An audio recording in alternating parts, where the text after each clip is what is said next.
शुक्लांबरधरं विष्णुं शशिवर्णं चतुर्भुजं प्रसन्नवदनं ध्यायेत् सर्वविघ्नोपशान्तये।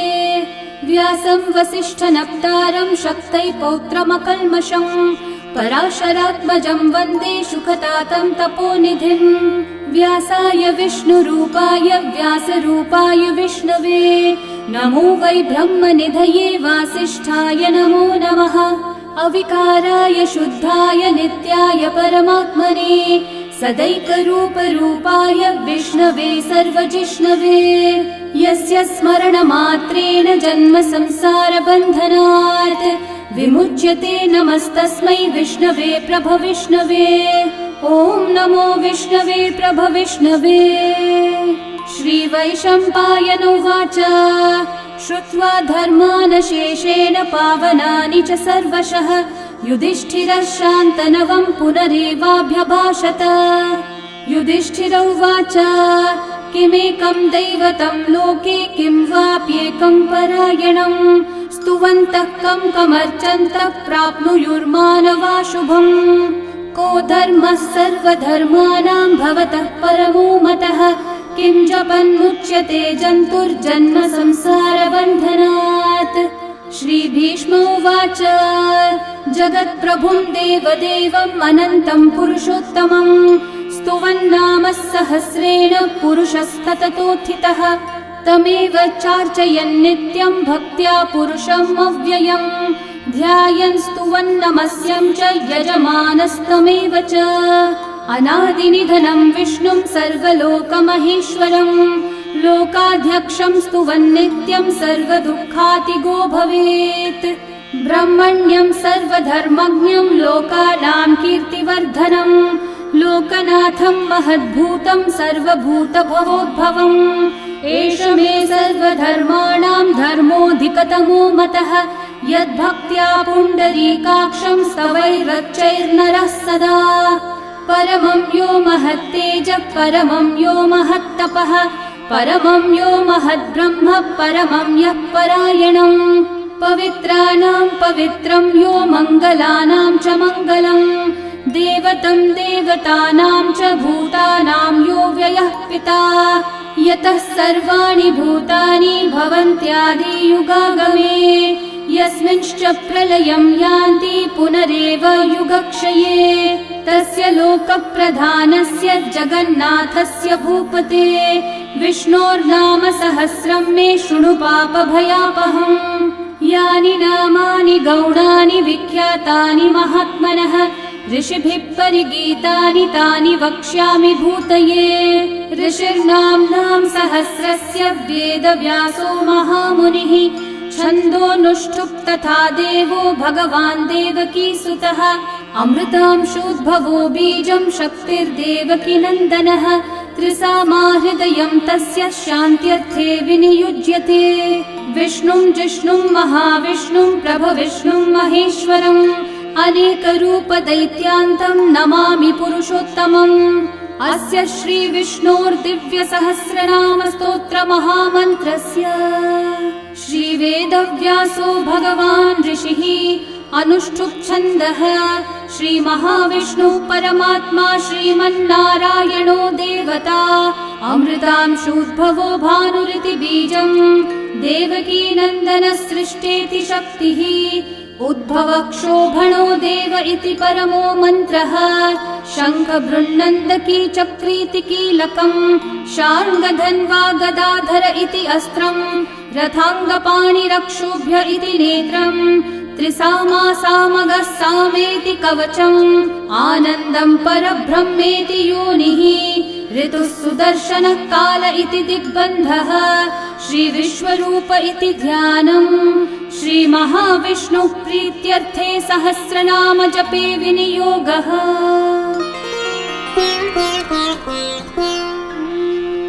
ध्यानम् क्षीरोधन्वत्प्रदेशे शुचिमणिविलसत्सैकते मौक्तिकानां माला क्लृप्तासनस्थस्फटिकमणिनिभैर्मौक्तिकैर्मण्डिताङ्गः शुभ्रैरभ्रैरतभ्रैरुपरि विरचितैर्मुक्तपीयूषवर्षैः आनन्देन पुनीयादरिनलिनगदा शङ्खपाणिर्मुकुन्दः बुःपादौ यस्य नाभिर्वियदसुरनिलश्चन्द्रसूर्यौ च नेत्रे कर्णावाशाः शिरौ द्योर्मुखमपि दहनो यस्य वास्तेयमब्धिः अन्तस्थं यस्य विश्वं सुरनरखगो भोगि गन्धर्वदैत्यैः चित्रं रम्यते तं त्रिभुवन विपुषं विष्णुमीशं नमामि। ॐ नमो भगवते वासुदेवाय।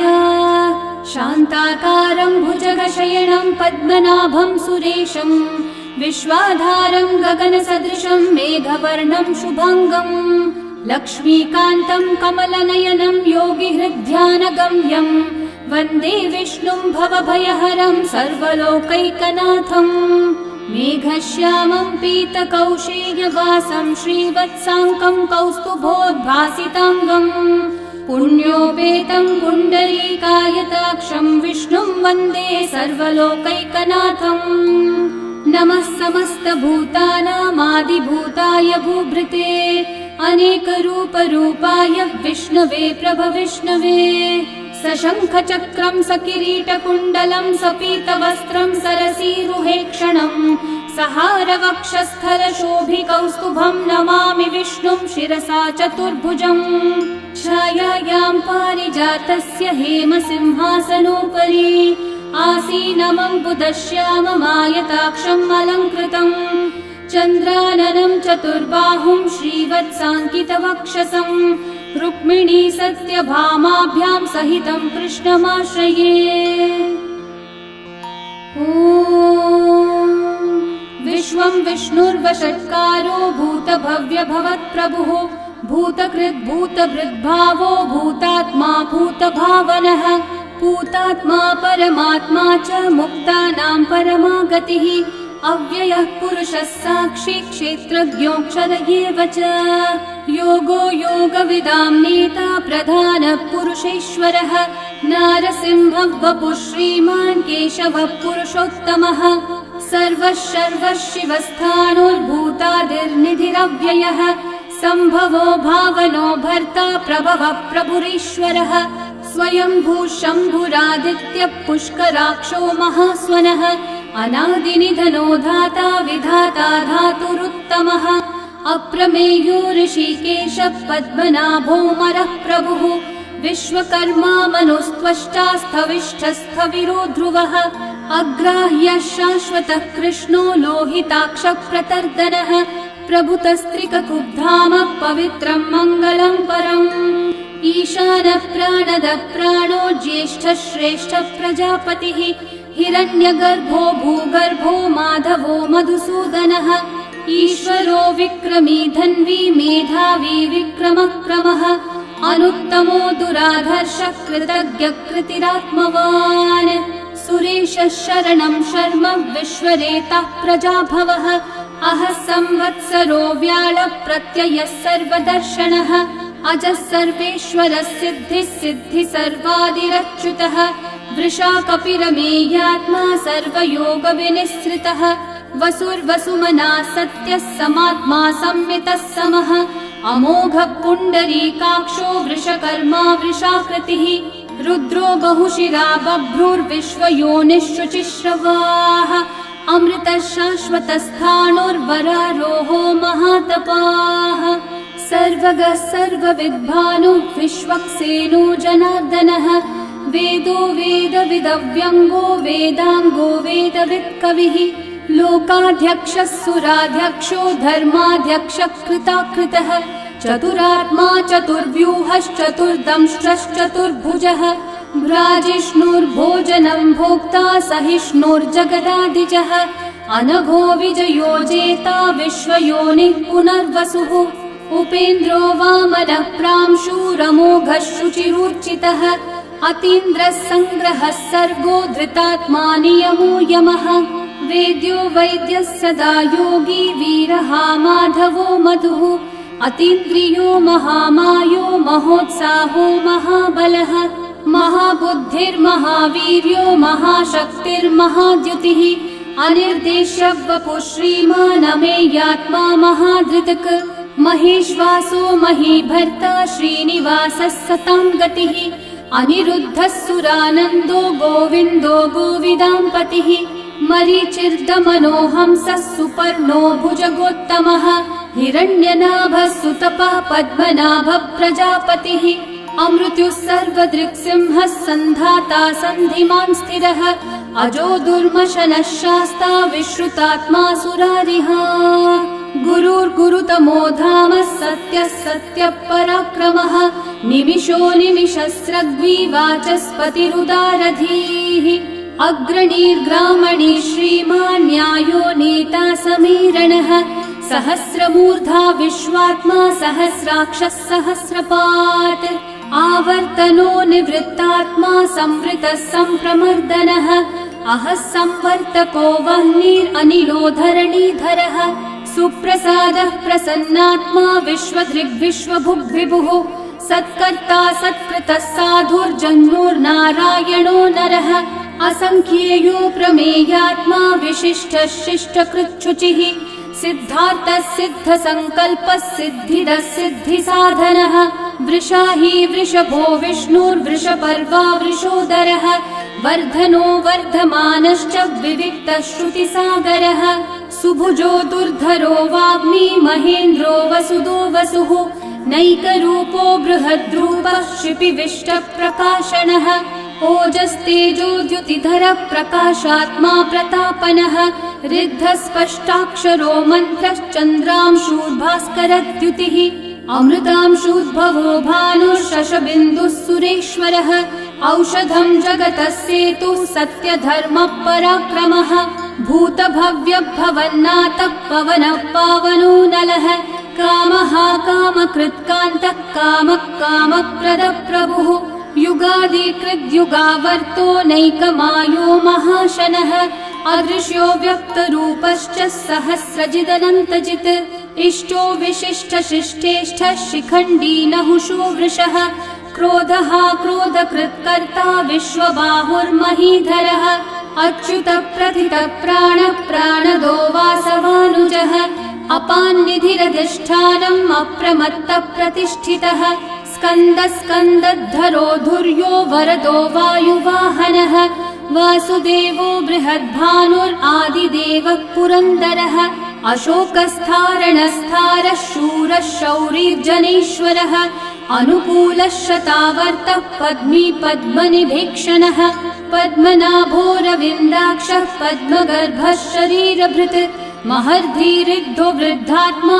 महाक्षो गरुडध्वजः अतुलः शरभो भीमः समयज्ञो हविर्हरिः सर्वलक्षणलक्षण्यो लक्ष्मीवान् समितिञ्जयः विक्षरो रोहितो मार्गो हेतुर्दामोदरः सहः महीधरो महाभागो वेगवानमिताशनः उद्भवक्षोभणो देवः श्रीगर्भः परमेश्वरः करणं कारणं कर्ता विकर्ता गहनो गुहः व्यवसायो व्यवस्थानः संस्थानस्थानदो ध्रुवः परर्धि परमस्पष्टः तुष्टः पुष्टः शुभेक्षणः रामो विरामो विरतो मार्गो नेयो नयो नयः वीरशक्तिमतां श्रेष्ठा धर्मो धर्मविदुत्तमः वैकुण्ठः पुरुषः प्राणः प्राणदः प्रणवपृथुः हिरण्यगर्भः शत्रुघ्नो व्याप्तो वायुरधोक्षजः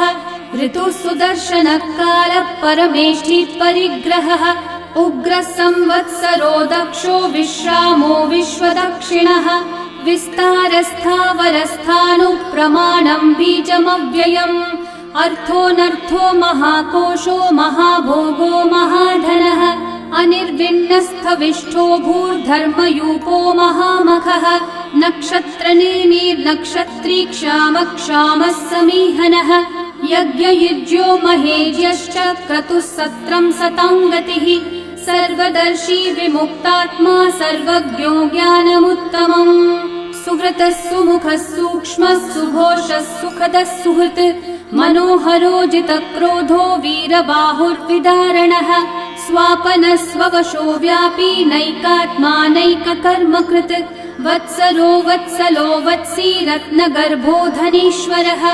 धर्मगुग्धर्मकृद्धर्मी सदसक्षरमक्षरम् अविज्ञाता सहस्रांशूर्विधाता कृतलक्षणः गभस्तिनेमि सत्त्वस्थः सिंहो भूतमहेश्वरः आदिदेवो महादेवो देवेशो देवभृद्गुरुः उत्तरो गोपतिर्गोप्ता ज्ञानगम्यः पुरातनः शरीरभूतभृद्भोक्ता कपीन्द्रो भूरि दक्षिणः सोमपो मृतपः सोमः पुरुजित्पुरुसत्तमः विनयोजयः सत्यसन्धो दाशारः सात्वतां पतिः जीवो विनयिता साक्षी मुकुन्दोमितविक्रमः अम्भो निधिरनन्तात्मा महोदधिशयोऽन्तकः अजो महार्हः स्वाभाव्यो जिता मित्रप्रमोदनः आनन्दो नन्दनो नन्दः सत्यधर्मा त्रिविक्रमः महर्षि कपिलाचार्य कृतज्ञो मेदिनीपतिः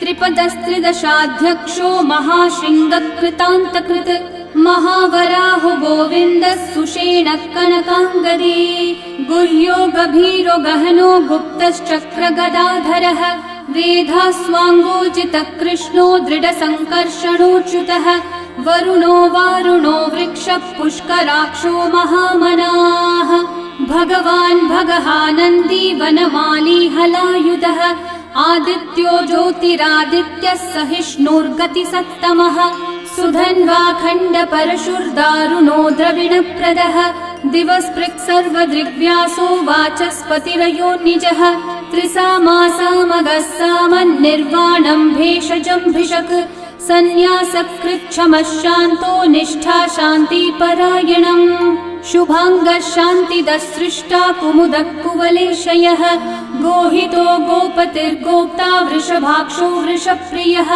अनिवर्ती निवृत्तात्मा संक्षेप्ताक्षेमकृच्छिवः श्रीवत्सवक्षा श्रीवास श्रीपति श्रीमतांवरः श्रीधर श्रीश श्रीनिवास श्रीनिधि श्रीविभावनः श्रीधर श्रीकर श्रेय श्रीमान् लोकत्रयाश्रयः स्वक्षस्वङ्गः शतानन्दो नन्दिर्ज्योतिर्गणेश्वरः विजितात्मा विधेयात्मा सत्कीर्तिश्चिन्न संशयः उदीर्णः सर्वतश्चक्षुरनीशः शाश्वतस्थिरः भूषयो भूषणो भूतिर्विशोकः शोकनाशनः अर्चिष्मान् अर्चितः कुम्भो विशुद्धात्मा विशोधनः अनिरुद्धो प्रतिरथः प्रद्युम्नोमितविक्रमः कालनेमी निहावीरः शौरी शूरजनेश्वरः त्रिलोकात्मा त्रिलोकेशः केशवः केशिहा हरिः कामदेवः कामपालः कामी कान्तः कृतागमः अनिर्देश्य वपुर्विष्णु वीरोऽनन्तो धनञ्जयः ब्रह्मण्यो ब्रह्मकृद् ब्रह्मा ब्रह्म ब्रह्म विवर्धनः ब्रह्मविद् ब्राह्मणो ब्रह्मी ब्रह्मज्ञो ब्राह्मणप्रियः महाकर्मो महाकर्मा महातेजा महोरगः महाक्रतुर्महायज्वा महायज्ञो महाहविः स्तव्यस्तव प्रियस्तोत्रं स्तुतिस्तोतारणप्रियः पूर्णपूरयिता पुण्यकीर्तिरणामयः मनोजवस्तीर्थकरो वसुरेता वसुप्रदः वसुप्रदो वासुदेवो वसुर्वसुमनाहविः सद्गति सत्कृति सत्ता सद्भूति सत्परायणः शूरसेनो यदुश्रेष्ठः सन्निवासः सुयामुनः भूता वासो वासुदेवः सर्वासु निलयो नलः दर्पः दर्पदो दृप्तो दुर्धरोऽथा पराजितः विश्वमूर्तिर्महामूर्तिर्दीप्तमूर्तिरमूर्तिमान् अनेकमूर्तिरव्यक्तः शतमूर्तिशताननः एकोनैकः स वक्कः किं यतत्पदमनुत्तमम् लोकबन्धुर्लोकनाथो माधवो भक्तवत्सलः सुवर्णवर्णो हेमाङ्गो वराङ्गश्चन्दनाङ्गदे वीरः विषमः शून्यो घृताशीरशलश्चलः अमानी मानदो मान्यो लोकस्वामी त्रिलोकधृक् सुमेधामेधजो धन्यः सत्यमेधाधराधरः तेजो वृषो द्युतिधरः सर्वशस्त्रभृताम्बरः प्रग्रहो निग्रहो व्यग्रो नैकः शृङ्गो गदाग्रजः चतुर्मूर्तिश्चतुर्बाहुश्चतुर्व्यूहश्चतुर्गतिः चतुरात्मा चतुर्भावश्चतुर्वेदविदेकपात्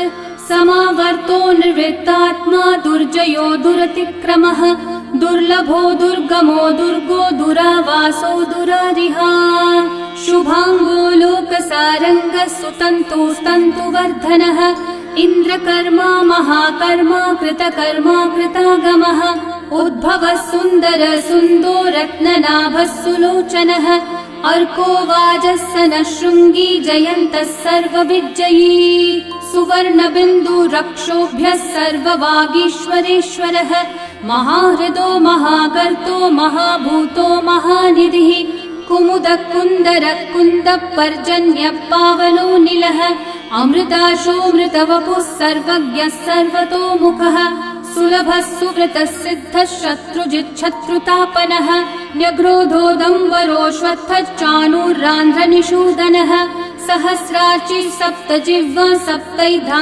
सप्तवाहनः अमूर्तिरनघोचिन्त्यो भयकृद्भयनाशनः अनुर्बृहत्कृशस्थूलो गुणवृन्निर्गुणो महान् अधृतस्वधृतस्वास्य प्राग्वंशो वंशवर्धनः भारभृत्कथितो योगी योगीशः सर्वकामदः आश्रमश्रमणः श्रामः सुपर्णो वायुवाहनः धनुर्धरो धनुर्वेदो दण्डो दमयिता दमः अपराजितः सर्वसहो नियन्ता नियमो यमः सत्त्ववान् सात्विकः सत्यः सत्यधर्मपरायणः अभिप्रायप्रियार्होर्हः प्रियकृत्प्रीतिवर्धनः विहाय स गतिर्ज्योतिः सुरचिर्हुतभुक् विभुः रविर्विरोचनः सूर्यः सविता रविलोचनः अनन्तो हुतभुग्भोक्ता सुखदो नैकजोऽग्रजः अनिर्विण्णः सदा मर्षि लोकाधिष्ठानमद्भुतः सनातनतमः कपिलः कपिरव्ययः स्वस्तिदः स्वस्तिकृत् स्वस्ति स्वस्ति भुक् स्वस्ति दक्षिणः अरौद्रः कुण्डली चक्री विक्रमयूर्जितशासनः शब्दातिगः शब्दसः शिशिरः शर्वरीकरः अक्रूरः पेशलो दक्षो दक्षिणः क्षमिनाम्बरः विद्वत्तमो वीतभयः पुण्यश्रवणकीर्तनः उत्तारणो दुष्कृतिः पुण्यो दुःस्वप्ननाशनः वीरः रक्षणः सन्तो जीवनः पर्यवस्थितः अनन्तरूपोऽनन्तश्रीर्जितमन्युर्भयापहः चतुर्रश्रो गभीरात्मा विदिशो व्यादिशो दिशः अनादिर्भूर्भुवो लक्ष्मी सुवीरो रुचिराङ्गदः जननो जनजन्मादि भीमो भीमपराक्रमः आधारनिलयो धाता पुष्पहास प्रजागरः ऊर्ध्वगः सत्पथाचारः प्राणदः प्रणवपणः प्रमाणं प्राणनिलयं प्राणभृत् प्राणजीवनः तत्त्वं तत्त्वविदेकात्मा जन्म मृत्युजरातिगः भूर्भुवः स्वस्तरुस्तारः सविता प्रपितामहः यज्ञो यज्ञपतिर्यज्वा यज्ञाङ्गो यज्ञवाहनः यज्ञभृद्यज्ञकृद्यज्ञी यज्ञभुग्यज्ञसाधनः यज्ञातकृद्यज्ञगुह्यामन्नमन्नादयेव च आत्मयोनिः स्वयं जातो वैखानः सामगायनः देवकीनन्दनः सृष्टा शितीशः पापनाशनः शङ्खबृन्नन्दकी चक्री शार्ङ्गधन्वा गदाधरः रथाङ्गपाणिरक्षोभ्यः सर्वप्रहरणायुधः सर्वप्रहरणायुध ॐ नम इति वनमाली गदी शार्ङ्गी शङ्खी चक्री च नन्दकी श्रीमान्नारायणो विष्णुर्वासुदेवोऽभिरक्षतु वनमाली गदी शार्ङ्गी शङ्खी चक्री च नन्दकी श्रीमान्नारायणो विष्णुर्वासुदेवोऽभिरक्षतु वनमाली गदी शार्ङ्गी शङ्खी चक्री च नन्दकी श्रीमान्नारायणो विष्णुर्वासुदेवोऽभिरक्षतु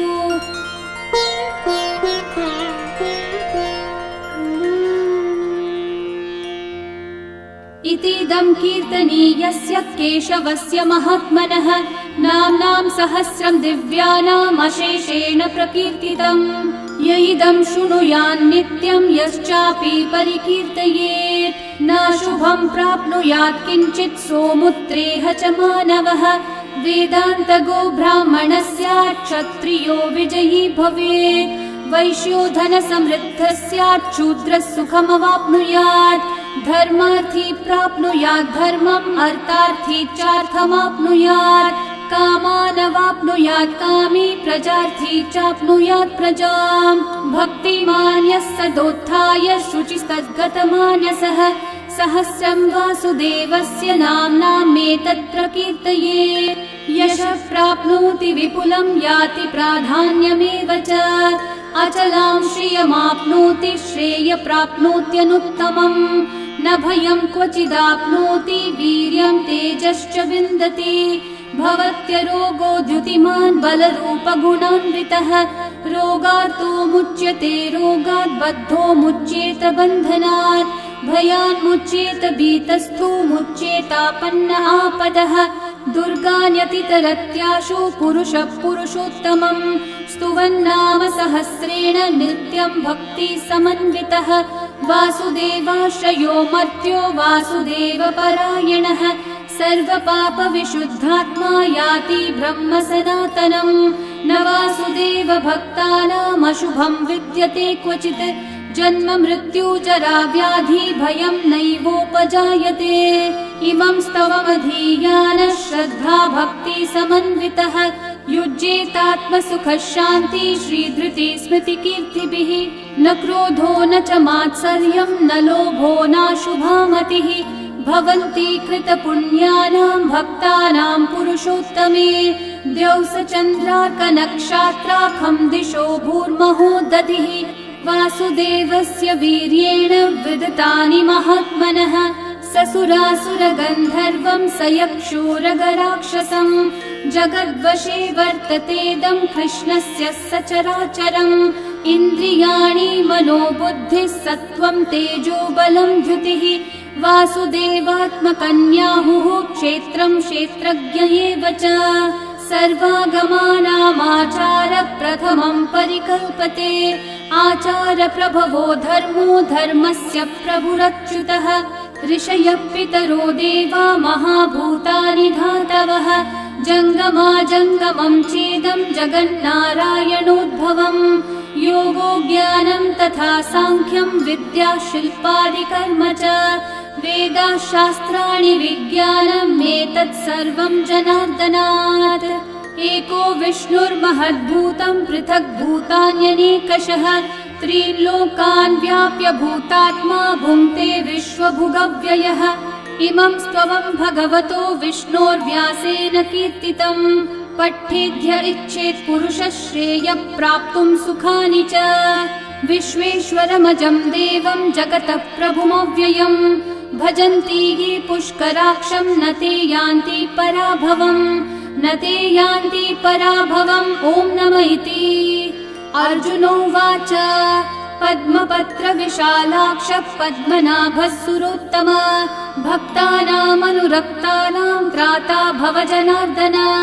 श्रीभगवानुवाच यो मां नाम सहस्रेण स्तोतुमिच्छति पाण्डव सोऽहमेकेन श्लोकेन स्तुत एव न संशयः स्तुत एव न संशय। ॐ नमः इति। व्यास उवाच वासनाद् वासुदेवस्य वासितं भुवनत्रयं सर्वभूतनिवासोऽसि वासुदेव नमोऽस्तुते। श्रीवासुदेव नमोऽस्तुत। ॐ नमः इति। पार्वत्योवाच केनोपायेन लघुना विष्णोर्नाम सहस्रकम् पठ्यते पण्डितेर्नित्यं श्रोतुमिच्छाम्यहं प्रभो। ईश्वरोवाच श्रीराम राम रामेति रमे रामे मनोरमे सहस्रनाम तत्तुल्यं राम नाम वरानने। श्रीराम राम रामेति रमे रामे मनोरमे सहस्रनाम तत्तुल्यं राम नाम वरानने। श्रीराम राम रामेति रमे रामे मनोरमे सहस्रनाम तत्तुल्यं रामनाम वरानने श्रीरामनाम वरानन ॐ नम इति ब्रह्म उवाच नमोऽस्त्वनन्ताय सहस्रमूर्तये सहस्रपादाक्षि शिरोरुबाहवे सहस्रनाम्ने पुरुषाय शाश्वते सहस्रकोटियुगधारिणे नमः सहस्रकोटियुगधारिण ॐ नम इति सञ्जय उवाच यत्र योगेश्वर कृष्णो यत्र पार्थो धनुर्धरः तत्र श्रीर्विजयो भूतिर्ध्रुवा नीतिर्मतिर्मम श्रीभगवानुवाच अनन्याश्चिन्तयन्तो मा ये जनाः पर्युपासते तेषां नित्याभियुक्तानां योगक्षेमं वहाम्यहम् परित्राणाय साधूनां विनाशाय च दुष्कृतां धर्म संस्थापनार्थाय सम्भवामि युगे युगे आर्ता विषण्णा शिथिलाश्च भीता घोरेषु च व्याधिषु वर्तमानाः संकीर्त्य नारायण शब्दमात्रं विमुक्तदुःखा सुखिनो भवन्तु कायेन वाचा मनसैन्द्रियैर्वा बुद्ध्यात्मना वा प्रकृते स्वभावात् करोमि यद्यत् सकलं परस्मै नारायणायेति समर्पयामि। श्री विष्णु सहस्रनाम स्तोत्रं सम्पूर्णम्।